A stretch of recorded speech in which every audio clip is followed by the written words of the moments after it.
Hi. I'm going to talk to you about the optimism bias, which is a cognitive illusion I've been studying in my lab for the past few years. It's a human tendency to overestimate our likelihood of experiencing positive events in our lives and underestimating the likelihood of experiencing negative events. So for example, we overestimate our longevity, our career prospects. We underestimate our likelihood of suffering from cancer, being in a car accident. In short, most of us are more optimistic than realistic, but we're not aware of it. Take marriage, for example. In the Western world, out of 5 couples walking down the aisle, at least 2 will end up divorced, and that's about 40%. But when you ask newlyweds about their own likelihood of divorce, they estimate it at 0%. And even divorce lawyers, who should really know better, hugely underestimate their own likelihood of divorce. Now, it turns out optimists are not less likely to divorce, but they are more likely to remarry. In the words of Samuel Johnson, remarriage is a triumph of hope over experience. Now, if you're married, statistically, you're more likely to have kids, and we all believe that our kids will be especially talented. This, by the way, is my 2-year-old nephew, Guy, and I just want to make it clear that he's a really bad example of the optimism bias because he is uniquely talented. And I'm not alone. Out of 4 British people, 3 said that they were optimistic about the future of their own families. That's 75%.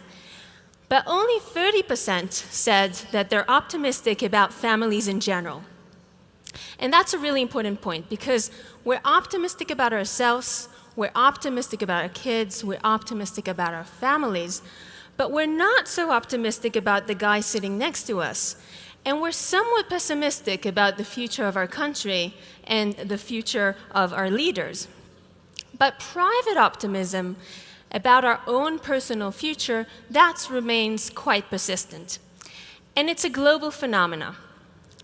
Now, I'm a scientist. I do experiments, so I'm going to do an experiment here with you. I'm going to give you a list of abilities and characteristics, and for each one of these, I'm going to ask you to think where you stand relative to other people, okay? So the first one is getting along well with others. Who here believes they're at the bottom 25% for getting along well with others? Just put your hand up. Okay, almost no one. Who believes they're at the top 25% for getting along well with others? Okay, that's most of us here. Now do the same for your driving ability. How interesting are you? How attractive are you? How honest are you? And finally, how modest are you? Most people put themselves above average on most of these abilities. They're even willing to bet money on it. We can't all be better than everyone else, but if we believe we are, that means we believe that we have the ability, we're more attractive, more social, more interesting, and therefore we're more likely to get that promotion, to remain married. And as I said, it's a global phenomenon. It's something that we find in the Western world, but also in non-Western cultures, in females, in males, even in non-human animals. But the question that was always surprising to me was, how do we maintain optimism in the face of reality? I mean, we go through life experiencing not only positive events, but also negative events. We experience heartache and failure, we read the newspapers, we know that the economy is going down, and still we remain quite optimistic. As a neuroscientist, this was especially confusing because according to all the theories out there, if your expectations are not met, you should alter them. And this eventually would lead to realism and certainly not to optimism. So to try and figure out what was going on, my colleagues and I conducted experiments in our lab at University College London. And from those experiments, what we've learned was that people learn much more from positive information that they receive about the future than from negative information. So for example, if someone was to say, I think that my likelihood of suffering from cancer is about 50%. And we would say, good news, the average likelihood is much better. It's 30%. Well, next time around, they tend to say, well, maybe my likelihood is only 35%. So they learned quite quickly and efficiently. But if someone started off saying, my likelihood of suffering from cancer, I think, is about 10%, and we said, bad news, the average likelihood for someone like you is much worse, it's 30%, the next time around they would say, yeah, I still think my likelihood is about 11%. So it's not that they didn't learn at all, but they learned much less than when they got good news. And what this means is that when you see warning signs such as these, you think to yourself, yes, smoking kills, but mostly it kills the other guy. But when you hear that the housing market is going up, you think, oh, my house will definitely double in price. And it's not only about how we learn of the future, but also about how we learn of ourselves. In a study that was conducted by two behavioral economists, Il and Raoult, they had people come into their lab in a group of 10, and they asked them to estimate everyone on how attractive they were, from the least attractive number 1 to the most attractive number 10. And then each person had to say how attractive they thought them themselves were. So let's say someone said, I'm about average on attractiveness. But then they heard that everyone else believed that they were much more attractive than that. Well, the next time around, they would say, well, maybe I'm much more attractive than I thought.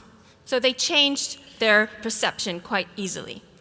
But if someone started off saying, I'm about average attractiveness, and then learned that everyone else thought they were much less attractive, they would change their mind just a little bit, not as much. So they would say, well, attractiveness is something subjective. My mom thinks I'm attractive. And what this means is that we might then end with a perception of this of ourselves. Now, all of these experiments were done on college students. So you might say, well, college students are young, they're delusional. As we grow older, we gain more experience, and surely we become more realistic. Well, we decided to test that. So we conducted our experiments on different people of different ages, on kids, on teenagers, college students, and elderly individuals. And what we found was that across all of these groups, everyone learned from good news about the same. It didn't matter if you're 10 years old, 30 years old, or 80 years old, everyone learned from good news quite well. But when it came to bad news, it did matter how old you were. Kids and teenagers didn't learn from bad news as well as middle-aged people. So as we grow older, we gain the ability to learn from bad news. And it reaches the top ability at around 40 years old. But then it starts to deteriorate as we grow older. Now, we found this pattern especially interesting because when you look at how happiness and life satisfaction changes with age, you see the exact mirror image. So happiness starts deteriorating from the time you're a teenager, hitting rock bottom at about age 40, and then miraculously it goes up again. Now, it depends on where you stand on this curve, but I find these data extremely encouraging because it means that happiness is just around the corner. This data is collected by the behavioral economist Andrew Oswald from more than 500,000 people in more than 70 countries around the world. And in almost all of these countries, he found this U-shaped curve of how happiness changes with age.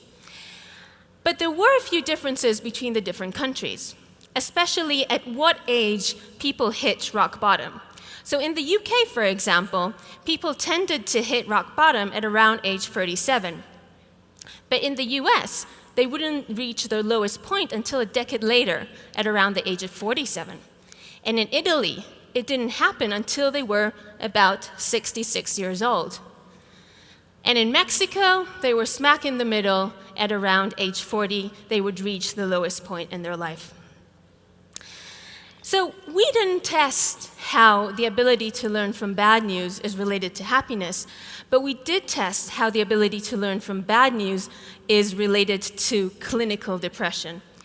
And we found that people with depression are actually much better at learning from bad news about the future than healthy individuals.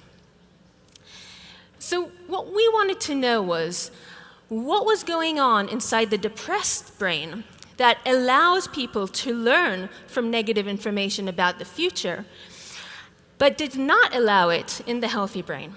So we conducted a brain imaging study. So our participants lie in a scanner like this, and they estimate their likelihood of experiencing all kinds of negative events, and then we give them information about those events, and we test their estimate later on to see if they learn from that information.